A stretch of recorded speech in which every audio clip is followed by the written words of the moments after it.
Hello, welcome to your in-depth horoscope forecast for week commencing the 4th of November for the Sun or the Ascendant.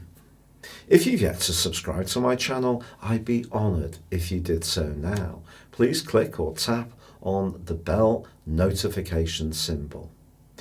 This week sees three groupings of energies. There's still the Sun and Mercury, which is tracking backwards in the sign of Scorpio, which is about transformations.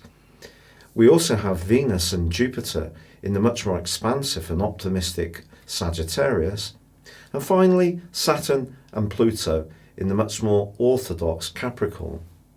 Now, of course, all these influences are going to be interacting with one another. In fact, on the first day, the Sun in Scorpio forges a right angle with the Moon in Aquarius. If there is a situation that you're involved with where there does seem to be an awful lot of politics swirling around, some of it may not be particularly obvious, but you can pick a sense of it up through the prism of Scorpio's energy, which helps us to really sense what's going on beneath the surface. And of course, with Mercury retracing its steps, if we are trying to collaborate or cooperate with anyone who's withholding information, not paying us money that's due, or there are glitches and problems that we don't seem to have any direct control over, then that can be frustrating. But actually, this is a week where Mars and Pluto, so Mars in Libra, is actually still in its right angle with Pluto for pretty well the whole of the week. So it's one of those weeks, if we get so frustrated that we try to push the pace and really drive a solution through, rather than stay much more self-contained, it actually probably could be counterproductive.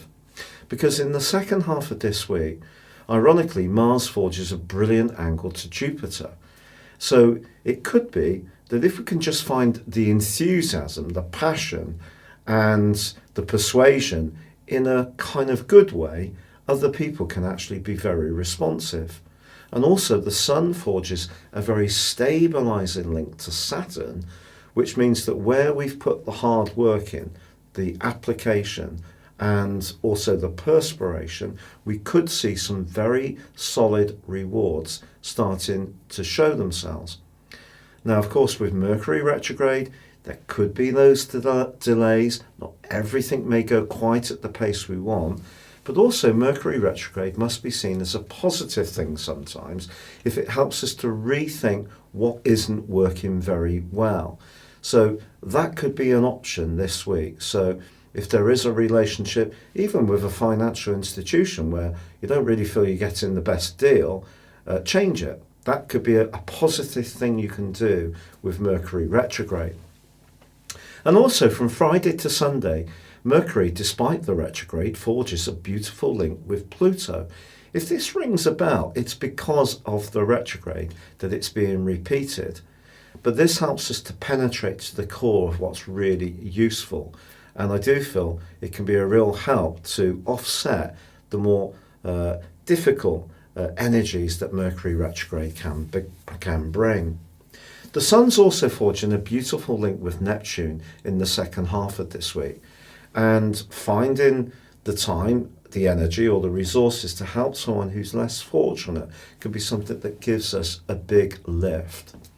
There is one other influence I want to tell you about this week that's a bit more obtuse but very important.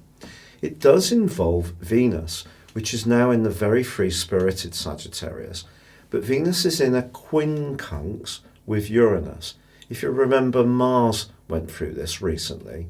Now, Venus in Sagittarius is very much about being more in the moment. It's about being experimental, but it's also about the truth, whereas Uranus in Taurus, and Uranus can be very impulsive, just suggests that when it comes to something we desire, whether it's a big ticket item, or if we're planning our Christmas budget, or if we're wanting to treat someone we really like, it is going to be important to try to contain our enthusiasm and not splash out rather more than we can really afford. So it could lead to a little bit of impulsiveness around a relationship or expenditure. Your specific forecast, Virgo, shows that with the quarter moon on the first day, there could be a desire to splash out a bit this week. Of course, you are someone who can often be very shrewd and meticulous in your approach to resources. And even if you do spend money, you can get fabulous value. Perhaps someone close to you is actually going to need a little bit of support.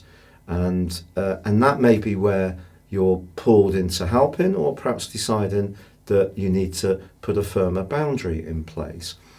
But talking of structures, with the sun in a sparkling part of your scope, forging a wonderful angle to Saturn, if you are going through a period where your mind is alive to different possibilities, actually structuring those ideas into something that can be lasting and workable in a way which gives you tangible results, always important to an earth sign like you, has a very great chance of success this week. Now, Mars is in your sector of everyday resources, and Mars also, of course, also wants us to kind of get instant results, but it's forging a very confident link with Jupiter. It could be if you're buying or selling anything, particularly from your home. Perhaps it's on that famous trading site. Perhaps you're decluttering, deciding the things you don't need, simplifying things, or perhaps you're starting some kind of new enterprise in the comfort of your home. You can really feel a gush of optimism about this, and rightly so. The Sun is also forging a beautiful link to Neptune in your sector of relationships. You could find yourself having a lovely chat to someone in the second half of this week. What's not to like?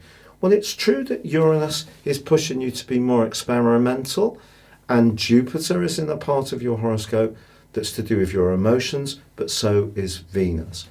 Now, Venus here could see you wanting to make some decorative changes, but its angle to Uranus this week is a bit taut.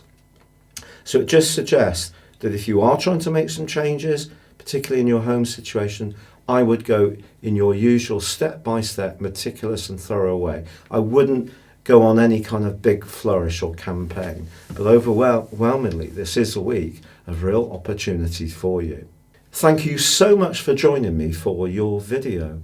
If you'd like to know what 2020 would hold for you beyond your zodiac sign, based on your time, date and place of birth, please see the link beneath this video.